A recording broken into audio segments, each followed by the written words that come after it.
야당이 주장하고 있는 윤석열 대통령이 그 단전을 통해서 국회를 봉쇄하려고 했다. 계엄 해제 의결을 막으려고 했다. 이 주장도 사실이 아니라는 증언 추가로 내놨습니다. 이 부분도 들어보시죠. 그런데 정말로 이 단전에 대해서 대통령의 지시가 있었습니까? 아닙니다. 단전 관련해서는 대통령 지시가 일체 없었습니다.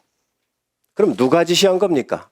단전은 특전사령관께서 12월 4일 00시 30분에 대통령 전화를 받고 스스로 무언가를 하기 위해서 생각해낸 여러 가지 중에 한 가지입니다. 그러면 단전 배경에 윤석열 대통령의 지시가 있었다라고 하는 어제 민주당 국조특위 의원들의 기자회견은 가짜 뉴스입니까? 내용이 맞지 않은 뉴스입니다. 조사 결과 윤석열과 내란 세력에 의한 단전 조치가 실제로 있었다는 사실을 확인했습니다. 즉 국회 기능을 마비시키려 위헌 위법적인 단전 조치를 취한 것입니다. 이제 공개할 영상은 윤석열이 국회를 마비시켜 계엄 해제 의결을 저지하려 했다는 것을 뒷받침할 주요 증거가 될 것입니다. 대통령의 지시였는지 아닌지 이 부분을 지금 따져보고 있는 그런 상황인데 곽 전 사령관 역시 헌법재판소에서 이렇게 얘기를 했습니다. 들어보시죠. 00시 50분에 통화한 기록이 있습니다. 전기라도 뭐 차단하는 방법 없겠냐 이렇게 말씀하셔서 그럼 찾아보겠다. 그러면서 지하층으로 이동했습니다. 내부 전기라도 끊어야 하나. 이거는 그 지시를 듣고 그냥 증인이 생각한 거죠. 그건 제 생각입니다. 전기를 차단하라는 말은 누가 했습니까? 전기 차단하는 것은 제가 얘기했습니다. 그 상황에서 그 방법을 찾다 보니까 야 그러면 전기를 차단하는 방법도 있냐 하는 논의 과정들이 얘기했던 들이 전파된 것이고. 지금 윤석열 대통령의 직접 지시가 있었는지 여부, 이게 단전인지 아니면 의원들을 끌어내라인지 모두 곽정근 전 사령관의 진술에 의해서 증언이 되고 있는 상황인데 지금 신현영 의원님 끌어내라도 그렇고 단전 지시도 그렇고 결국에 김현태, 그러니까 곽정근 전 사령관과 같이 있었던 김현태 단장의 진술에 따르면 이 두 가지 모두 대통령의 직접 지시는 아니었던 걸로 안다. 이런 증언들이 나오는 거예요? 지금 상황을 꼬리 자르기를 하려는 그런 김현태 단장의 발언이라고 생각을 하는데요. 꼬리 자르기인가? 예. 곽정근 사령관은 뭐 헌재에서 나와서 이건 본인이 생각했다라고 인정을 했기 때문에 그렇다면 왜 그런 생각을 했을까? 본인이 아무 이유도 없는데 스스로 단전을 생각했을까? 그것이 아니라 그 비상계엄 당시에 김용영 장관이 수차례 전화를 합니다. 그러면서 어떻게든 그 국회의사당을 점거하라는 그런 오더가 있었기 때문에 그럼 단전이라도 해야 되나라는 본인의 생각이었었던 거죠. 그런 면에서 이것이 과연 곽정근만의 문제이겠냐라고 다시 한번 말씀드릴 수 있을 것 같고요.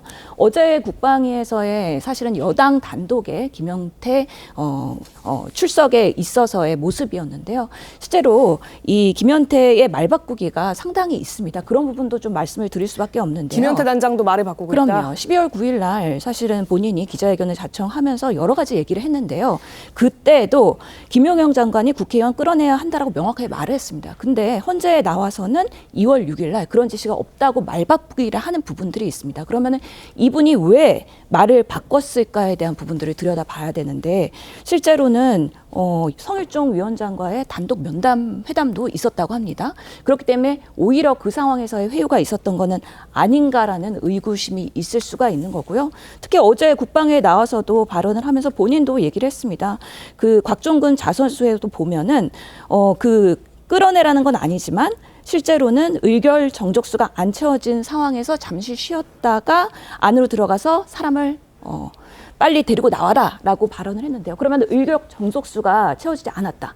쉬었다가 사람들을 데리고 나오라는 얘기는 그러면 국회의원, 그 당시에 있었던 국회 안에 있었던 사람들은 국회의원 그리고 국회의 그 직원들과 관계자들입니다. 누구를 그럼 데리고 나오라는 얘기일까요? 의결 정족수가 채워지지 않았기 때문에 이런 부분에 있어서 당연히 정황적으로는 의결을 방해하라는 그런 지시들로 사람들이 이해를 하고 그것들이 하달되었던 부분에 있어서 이것을 오히려 명확하게 끌어내려냐 아니면 데리고 나오라냐 이런 말에 대한 부분을 바꿔가면서 사실은 그 상황을 오히려 반전시키려는 지금의 김현태 단장의 모습이 있어서 사실관계에 대해서는 더 명확하게 우리가 객관적으로 들여다볼 필요가 있다고 생각을 하고요. 실제로 지금 윤석열 대통령의 탄핵에 있어서는 워낙에 이런 국회의 통제 그리고 침탈 그리고 체포조 이런 것들이 워낙에 중요한 단서가 되기 때문에 이 부분을 사실은 총력을 다해서 방어를 하고 있는 모습의 일환이지 않을까라는 생각이 듭니다. 알겠습니다. 지금 말씀 주셨던 내용 중에서 정황적 근거 물론 뭐 있을 수 있죠. 보기에 따라서. 그리고 김현태 단장의 입장이 바뀐 부분에 대해서도 지적을 해주셨는데 이 부분과 관련해서도 어제 김현태 단장이 자신의 입장을 좀 밝힌 게 있습니다. 그러니까 12월 9일에 국방부 앞에서 기자회견했을 때 그때는 본인이 국회의장과 관련된 내용들 그리고 국회의사장과 관련된 이런 내용들을 기자들한테 대단히 많이 질문을 받았고 그 질문에 대한 답변을 본인도 내용을 모르고 있었던 터라서 기사를 보고 난 이후에 어떤 자신의 입장 그리고 자신의 생각들을 얘기한 것이다라는 입장을 밝힌 바가 있습니다. 그리고 이 부분에 대해서 여러 가지 자신의 생각과 직접 들었던 것이 좀 다르기 때문에 군 검찰에 출석해서도 한 20시간 정도 조사를 받는 과정에서 충분히 밝혔다라는 부분도 있기 때문에 그 부분도 보는 시청자 입장에서는 한번 알고 넘어가시는 게 좋을 것 같아서 저희가 한번 얘기를 해드렸습니다.